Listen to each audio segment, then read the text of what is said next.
Sudah kasih rehat, jom kita pergi buka. Tengok dia punya minyak macam mana, cair kah ataupun pekat macam tadi.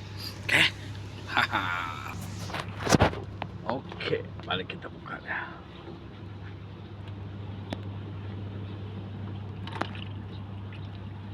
Oke, nampak ya. Ada cair sudah.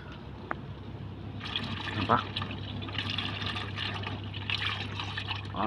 Dia cair. Macam tadi dia pekat. Tengok dia bubui. Tadi turun tidak bubui.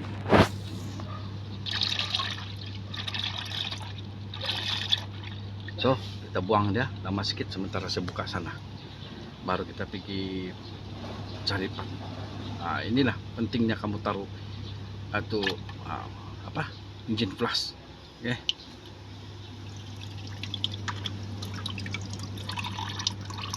Oke, saya biarkan dia lama dia buangnya tentunya.